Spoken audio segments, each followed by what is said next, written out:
kick. Now, however, we are about to hear from two really special people. This is our Athlete Power Panel, and it's an inspiring session. I think you will agree with me in 20 minutes or so that has been very inspiring. It's dedicated to cultivating the next wave of Oceania's sporting excellence. We're going to hear from two esteemed athletes. They represent different generations. They're going to share their experiences and insight. To take us through this, would you please welcome Dwayne Cale, Paralympian, multi-Paralympic gold medalist in swimming, Vice President, IPC. Joining Dwayne, our star of the future, would you please welcome Brieanna Rabakewa from Fiji. She's an athletics rising star.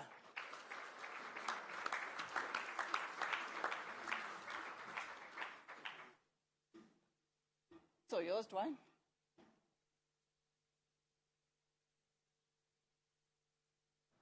Thank you, Steph.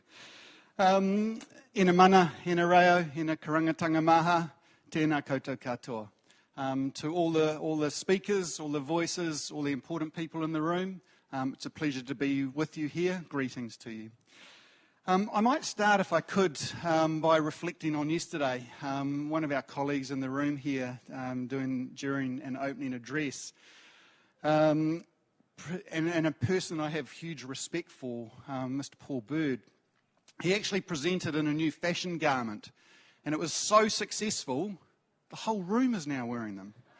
So, Paul, I have newfound respect for your many talents, and fashion wasn't one that I had you down for, but certainly influencing. We also heard yesterday during the debate, Yvonne, you made reference to...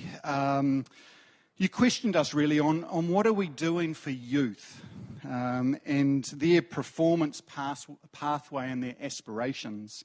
And it was really that rallying call to all of us as to how are we preparing and nurturing and helping grow the youth of the future. And that sits on all of us. And I'm delighted to be here today with Brieanna.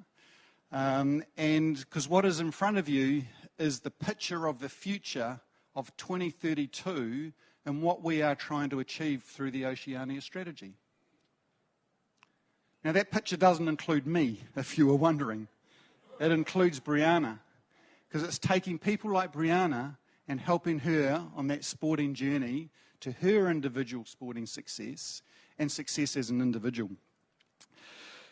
So, Brieanna, great to have you here. Now, you have prepared a small address that you'd like to share with the audience to give us a little bit of background on you. So if I can invite you to deliver your address to the audience, please.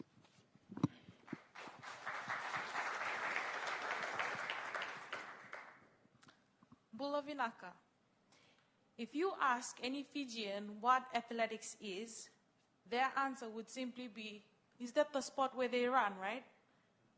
Discus is not a very known or big event in Fijian athletics. Before I took up the sport, I knew nothing about it or had ever seen anyone do it. When I was small, I would go with my mother to watch the Coca-Cola Games, which is the secondary school athletics competition. We would only be cheering for the track athletes. Back then, athletics to me was just tracks.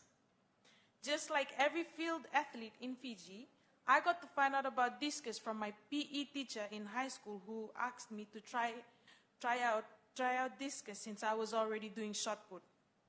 But it was not the same as he said it would be. Discus is a bit more technical, which I will say was really frustrating to learn, especially how to throw the disc. But that was where the fun was. I got to love doing discus because you would have to have a lot of patience and understanding to be able to do this sport or to learn about it. I got a silver medal on my first year in the Coca-Cola Games, which was a big deal in my school, Swami Vivekananda College, and that made me a bit big-headed. In my second year, everyone had been expecting a gold from me. It was a bit of a pressure on me, and I got a bit too confident. That year, I never even made top 8. Humbled, by that experience, I continued training a week after for the Pacific Games trials. With hard work, resilience, support from my family, friends, my very own small community, and the help of my wonderful coaches, I qualified in my second my second trials and continued training till being officially selected for the Fiji team that will be going to the Pacific Games in the Solomons. Before going to the Pacific Games, I was invited with a few other athletes to compete in the Queensland All-School Championship, of which I placed 4th overall in the under-17 grade. A week before going to the Solomon, I had to sit for my final exams. Throughout that week, I struggled with juggling my studies and training. I sat for all my papers before I sat on the plane to go to the Solomons. Scooped a bronze medal in the open women's discus and came home to a pass of all my subjects. I was grateful for the experience and the outcome, and I would not have done it without the Lord Almighty and His guidance, my very supporting parents, my coaches, my extended family, friends, my cousin sister, Suli Matea, who is also a discus thrower and has been with me throughout the whole experience from day one.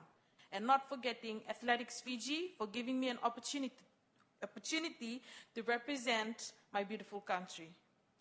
As the saying goes, it takes a village to raise a child. And being a Pacific Islander, it really did take a village to raise this discus thrower.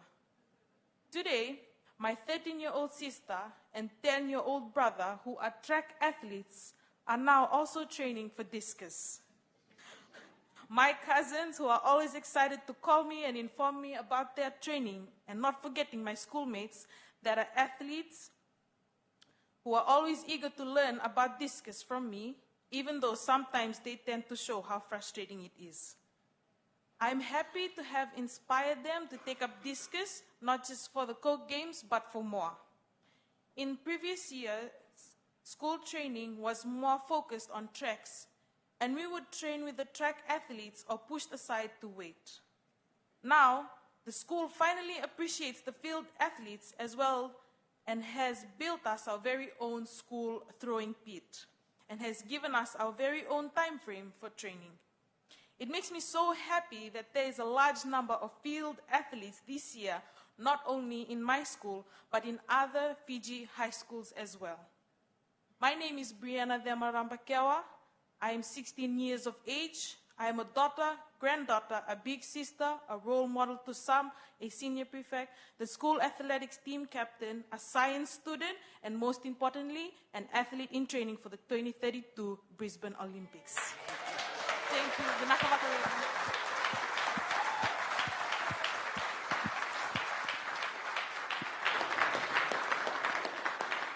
Brieanna, if you are representative of the future of sport, we are in great hands. But I'd just like to delve in a little bit more to some of the things that you have discussed here. So we're going to have a bit of a Q&A here with Bree and just expand a little bit more on some of the things you've touched on and a few other areas. So you just indicated you're age 16, you're in year 11. What you didn't say is in a period of 2 years, you've taken that disc and you've thrown it from 19 metres to now 42 metres in just 2 years.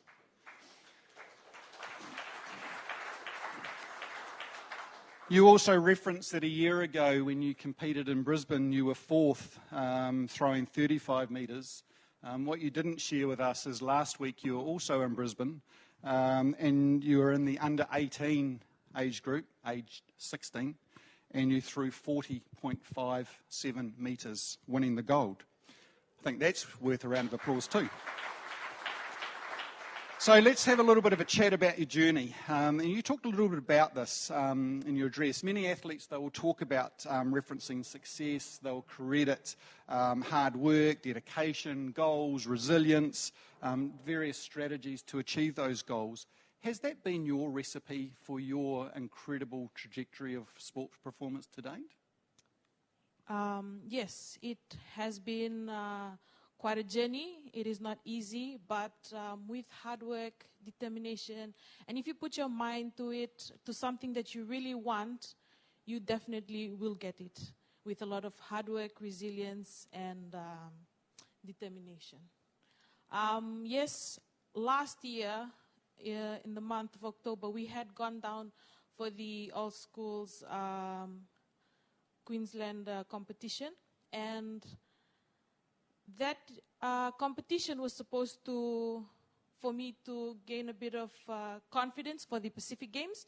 So my parents had wanted me to go for that competition, and I did, which I placed fourth, but it was a really good experience for me, especially having to compete with different athletes who have been training ever since they were young. So I really didn't take it as negative. I took it as positive to get better for the next competition, and which this year I went again for the same competition and came back stronger with a lot of training with the help of my 2 coaches. Coming back into that competition, I felt a bit more confident, and yeah, I got the gold this time. Thank you. Well done. And at the age of 16, you've got 2 more years in the under-18 category, right? Yeah. You remind me of another famous Oceania athlete, different sport, but in the shot put, Dame Valerie Adams, who also had a similar performance to you in terms of winning age group events at an age way below the level of entry. Future's bright. We often will use the phrase about balance is better, and what we mean by that is that balancing between the demands of sport and all that goes with that, and balancing life in general. You know, it would be family and friends and your education. You mentioned before you went to the Pacific Games, so that you came back and you passed all your exams. What you failed to mention is that in those 6 subjects in her year 10 results, the scores ranged from the 70s into the 80s for all 6. I was just ecstatic when I got 1 result in the 60s, let alone everything in the 70s above. But anyway, so when you think about balance is better, and you're trying to manage sport and everything that goes with that, and your education and life generally, how important is that to you, and who and what do you draw on to get that balance for you? Yes, it is not easy, but it's not impossible. It really was difficult having to train for the Pacific Games and also study for my exams. I was always tired and exhausted, but I had a really good support group. I had my family who would always encourage me to keep on moving, and I had really good friends with a positive mindset who always helps me try and understand if I'm sleeping half the class. They would, afterwards I would ask them for help. They would help me and understand on what was told in the lesson. So yeah, I think it really is important to have good people around you, and if you have fun in what you are doing, you will never feel defeated. I do have long hours in school, and then I have to come home, and then I gotta go training, and then coming back, I have my chores to do, and my parents always remind me that it's also good for character building to do your chores. That's what they say. So yeah, and throughout it is tiring and exhausting, but if you had fun doing it, you will never feel defeat. Thank you. Did your mum and dad, who are in the audience here, they didn't put you up to that last statement about doing the home chores, did they? Maybe. Just a little. You've had success. You've obviously had to overcome challenges. You balance a number of things that go on just in general life. You receive fresh perspectives in terms of your coaching and no doubt education, but particularly on coaching. And this may be an unfair question of someone that is, with respect, young and early on in their journey. But do you see that you have any role in inspiring the future generations and those, you talked about, your siblings and your cousins. Do you see that you have a role in inspiring the generations that follow you, even though you're so new in your journey? Yes. Like I've said, Discus isn't really that big in Fiji. But my goal is to make sure it also is as big as the tracks. So my two siblings growing up, they do tracks. I obviously didn't do tracks. So yeah, after a while, they started seeing that I have been traveling a lot, and they've been doing tracks since like they were smaller, and they still not yet have gone to any big competitions.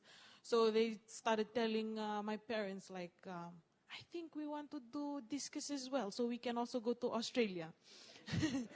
And so coming back from this competition, and my brother started telling me that he has been doing training as soon as I left for Australia. He's been doing the discus trainings with my younger sister as well. Also, my cousins, they love calling me and telling me that, oh, we watch your videos. So I have some videos that I post up, and they tell me that they watch it and do their trainings, watching the video and following what I do. And I really felt special, and I felt good about the influence that I have made on their lives. Not only that, but I've also got like some schoolmates in school. There's this girl who came up to me, and she does discus. She wants to do discus for the junior grade in the Coca-Cola games. She came up to me and told me and asked me if she could also be a part of my training group. And then I asked her, why the change of mind? And she said, because I want to also be in the Fiji team when I grow older, or when I reach your age group. And I looked at her and I said, are you sure? And then she said, yes, I really do want to. So now she's training. It's been 2 weeks now. She's been training with us in the gym, at the throwing pit, and yeah. So you truly do have an inspirational role in that you play. But where do you get your inspiration from? Who inspires or motivates you to be the way you are?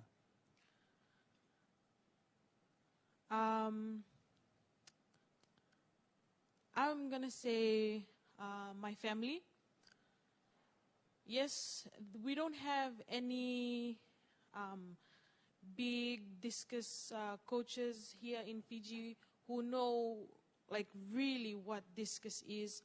So throughout my whole journey, most of our training is usually watching YouTube and following what they do on YouTube and all their trainings.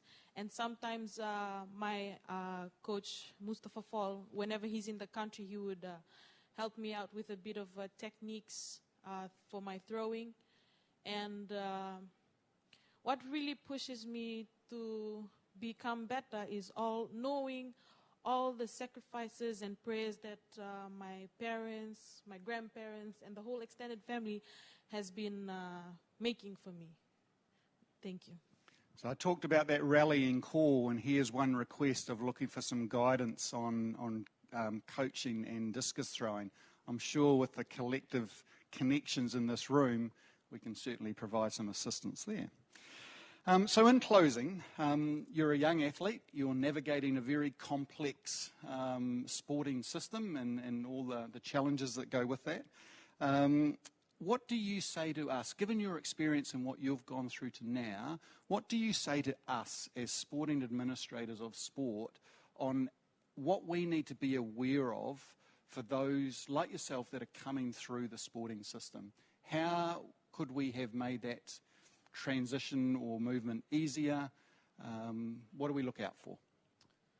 Well, for me, discus, we usually start in the sub-junior grade, and that's in high school. When I went to Australia, they had grades as low as 10 years old, where there were younger athletes that would come and participate. And I was so shocked to see that they were that young and they were already doing discus, and I had only taken it up at 15. I'm going to say this, but Fijians are naturally strong, and if they started that young, I think there would be a lot of discus athletes in the Olympics this year. So one thing is studying this sports and studying it really young. They only start doing discus when you are in high school. So I think we should also have it in the child games or some events where you would see little kids where they would want to come and try it out.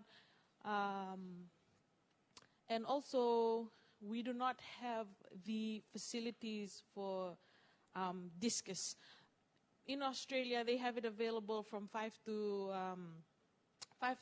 8, open to the public.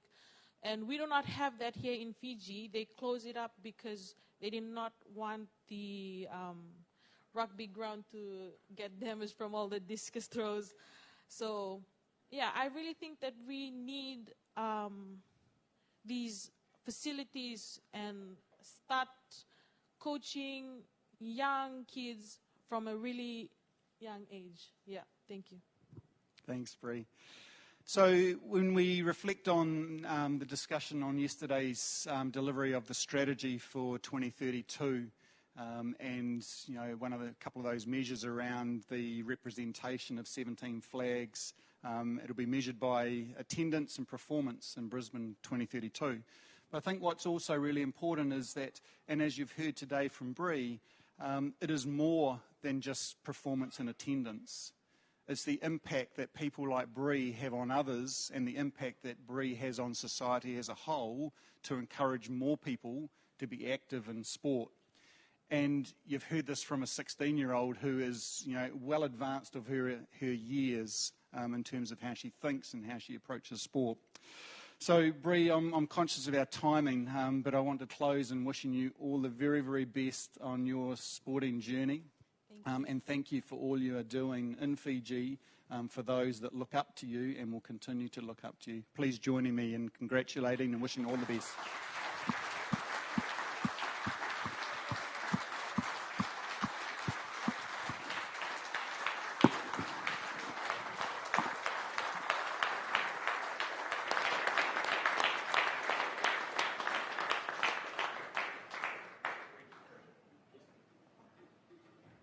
What an absolutely wonderful way to wind up our event. Thank you to both of you, and Bree, you just take my breath away. Absolutely incredible. Thank you so much for sharing your time with us.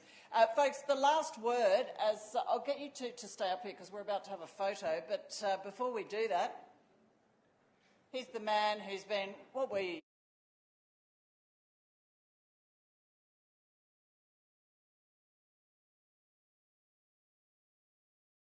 or the negative team displayed true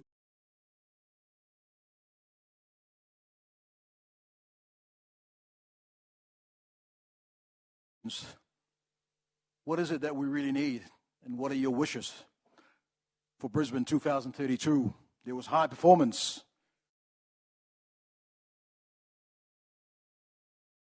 To officially close our 2 days, I'd like to invite Buckley Devonjul to please take the... And Brieanna, those around the athletes who have the possibility of influencing decision-making of our young athletes in the Pacific. And then we heard about the Athlete Power Panel, the inspiring the next generation of Oceania. Dwayne and Brieanna. Dwayne and I had a sharing today, reflecting back on 2017, and we talk about embracing change and moving the mindset. In 2017, this same conference and the AGA was hosted here in Denarau, right, Dwayne? And Paralympics was not in the room. It was just outside the door. And 7 years later, what a change of mindset. Congratulations, ONOC.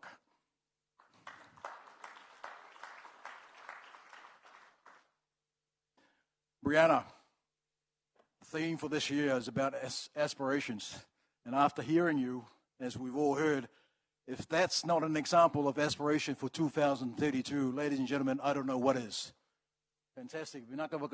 Very inspirational, Brieanna, and I wish you all the best in your career.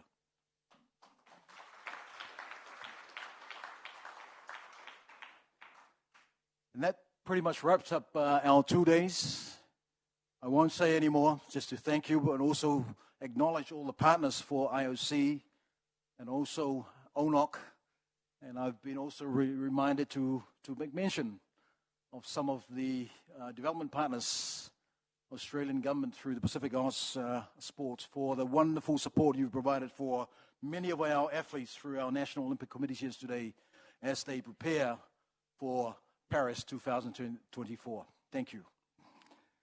And now it gives me great pleasure to invite the Vice President of Oceania National Olympic Committee to officially close our 2 days. I'd like to invite Buckley Demonjul to please take the stage for your remarks. Thank you, Whawhatai.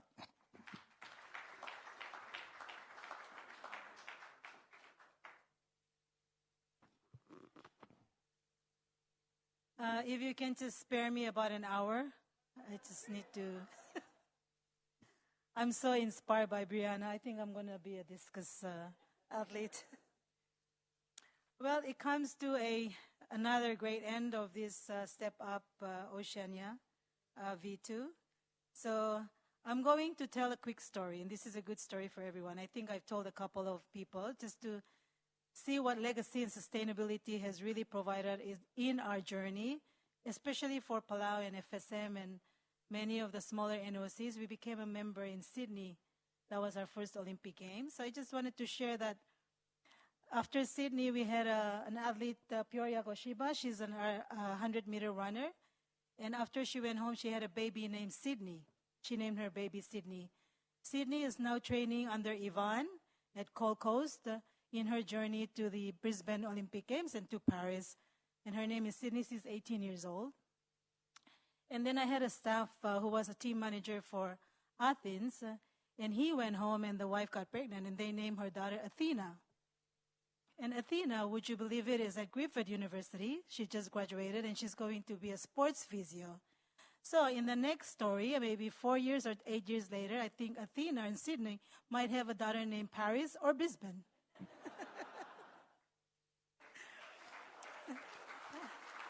Talking about real legacy and sustainability in sports, where all of our children are named after all the Olympic programs. Anyway, on behalf of our president of the National Olympic Committee, Oceania National Olympic Committee, Dr. Robin Mitchell, Secretary General Rick Blas, executive board members, and the NOCs, thank you for your participation, your aspirations, your inspirations, your contributions to really come together and have a dialogue that's very frank, that's very passionate, that really motivates all of us to really provide greater opportunity for us to really step up and really see great aspirations and younger people like Brieanna to really take the opportunity where sports can take them to not just at the global stage, but bringing Oceania where it's supposed to have a place.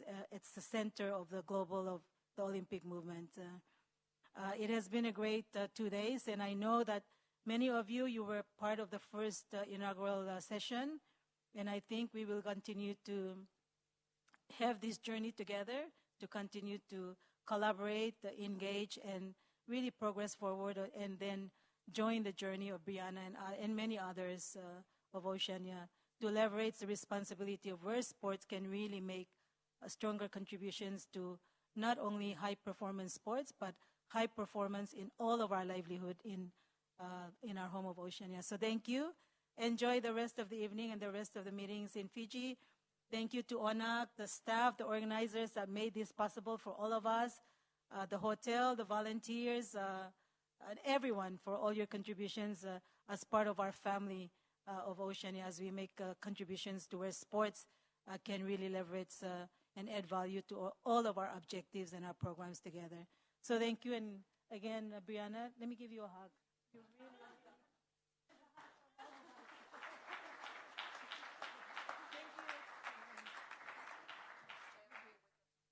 Oh, and a big thank you to Stephanie and all the other MCs. Thank you.